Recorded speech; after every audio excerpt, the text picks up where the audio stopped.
রাসূল বলেন আমি যারা জান্নাতের দরওয়াজা কেউ খুলতে পারবে না, আমি জান্নাতের দরওয়াজা খুলবো আর আমি জান্নাতে প্রবেশ করব মা উম্মতি, আমার উম্মতদেরকে সাথে নিয়ে। তবে কাদেরকে সাথে নিয়ে? ফুকারা ও উম্মাতিল মুমিনিন, আমার উম্মতের গরিব মুমিনদেরকে নিয়ে। এবার আল্লাহ রাব্বুল আলামিন আবার জিবরিল আমিনকে জান্নাতের মধ্যে পাঠাইলেন। তখন আল্লাহ কি করলেন? কষ্টের একটা চাদর দ্বারা জান্নাতটাকে ঢেকে দিলেন। কিসের চাদর দ্বারা? কষ্টের চাদর দ্বারা। এবার জিবরিল আমিন জান্নাত আবার দেখার পরে এইখান থেকে মনটারে বেজার করে বের হইলেন। আল্লাহ জিজ্ঞেস করেন, এ জিবরিল, এই জান্নাত দেখে তুমি বেজার হয়ে কেন বের হয়ে গেলাই? এবার জিবরিল আমিন বলে, মাবুদ, জান্নাতের নিয়ামতের জন্য আপনি যে পরীক্ষা রেখেছেন, জান্নাতে যাওয়ার জন্য যে কষ্ট রেখেছেন, জান্নাত পাওয়ার জন্য যে শর্ত দিয়েছেন, আমার মনে হয় এই শর্ত কোনো ব্যক্তি পূরণ করতে পারবে না। আল্লাহ কই সিদ্ধান্ত দিও না, প্রথম হইছো জান্নাত দীক্ষা, এই জান্নাত না পাওয়া পর্যন্ত কেউ ক্লান্ত হবে না। এইবার জান্নাত থেকে বলতেছো এই জান্নাতের সাথে আপনি যে শর্ত লাগাই দিয়েছেন, যে কষ্টের চাদর দ্বারা জান্নাত ডেকে দিয়েছেন, এই কষ্টের চাদর সরায়া কেউ জান্নাতে আসতে পারবো না।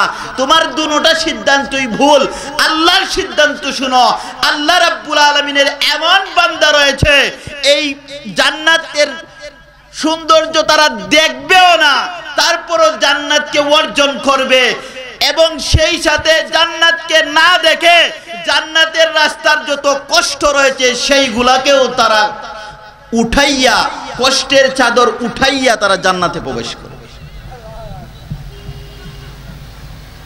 তাহলে জান্নাত আরামে পাওয়া যাইব না কষ্টে? ফজরের সময়, ঠান্ডার সময় ঠান্ডা পানি দা উযু কইরা লেপ গায়েতে সরায়া কষ্ট লাগেনি? হ্যাঁ, এগুলা জিবরিল আমিন দেখছে যে শীতের দিনও সবাই আরামে ঘুমাইবো আর এই কষ্টের চাদর সরাইবো যারা, তারা ওই জান্নাতে যাইব। ঠিক কি না? যারা সমাজের দ্বারে দ্বারে নিন্দিত হবে, তিরস্কৃত হবে, ছেঁড়া কাপড় গায়ে দিবে, হালালের এক টুকরা গোশত খাইতে তাদের সারা দিনের গাম জড়াইতে হবে, হারামের টাকায় তারা গোশত কিনে খাবে, রাস্তায় গাড়ি দিয়ে চড়বে, দামি দামি পোশাক পরে চলবে, হক হালালের পথের সৈনিকেরা মাথার গাম পায়ে ফেলবে। আল্লাহর রাসূল বলেন আমি যারা জান্নাতের দরওয়াজা কেউ খুলতে পারবে না, আমি জান্নাতের দরওয়াজা খুলবো আর আমি জান্নাতে প্রবেশ করব মা উম্মতি, আমার উম্মতদেরকে সাথে নিয়ে। তবে কাদেরকে সাথে নিয়ে? ফুকারা ও উম্মাতিল মুমিনিন, আমার উম্মতের গরিব মুমিনদেরকে নিয়ে। তাইলে বোঝা গেল জান্নাতের রাস্তা সহজ না কঠিন? কষ্টের সাথে না আনন্দের সাথে? এইবার জিবরিল আমিন বললেন, আল্লাহ বললেন জিবরিল যাও জাহান্নামটা একটা নজর দেখে আসো। জিবরিল আমিন জাহান্নামের দরজা দিয়া জাহান্নামে প্রবেশ করলেন, তৎক্ষণাৎ ফিরত চলে আসলেন। জান্নাতে গেছিল, মন চায় না আসতে, আর জাহান্নামে যাওয়ার পরে মুহূর্তের মধ্যে ফিরে আসলেন। এবার জিবরিল আমিন বলেন আল্লাহ বলেন জিবরিল আমিন জান্নাত কেমন দেখলা? জিবরিল আমিন বলেন আল্লাহ এমন কঠিন আযাব আপনি রেখেছেন, এই জাহান্নামের আযাবের কথা যদি কোনো বান্দা শুনে তাহলে এই জাহান্নামে আসার জন্য কোনো বান্দা চাইবে না।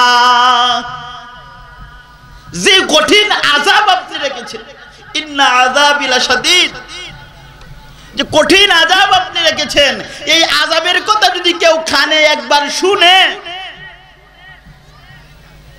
জাহান্নামে আসার কল্পনাও করত না। আল্লাহ বলেন সিদ্ধান্ত দিও না, আরেকবার যাও, আরেকবার। এইবার আল্লাহ জান্নাত জাহান্নামটাকে আনন্দের চাদর দ্বারা ডেকে দিলেন। কিসের চাদর দ্বারা?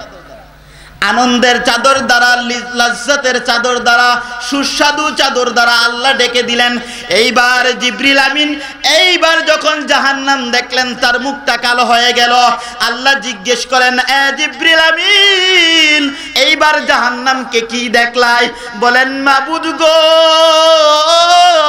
ও দয়াল আল্লাহ, জাহান্নামে যাওয়ার জন্য যে লোভ রাখছেন আপনি, যেই মজা রাখছেন আপনি জাহান্নামের জন্য, জাহান্নামের কাজের মধ্যে যে স্বাদ রাখছেন, যেই মজা রাখছেন, যেই লোভ রাখছেন, যেই আনন্দ উল্লাস রাখছেন, যেই আরাম আয়েশ রাখছেন, আমার তো মনে হয় না এই জাহান্নাম থেকে কোনো বান্দা বাঁচতে পারবে।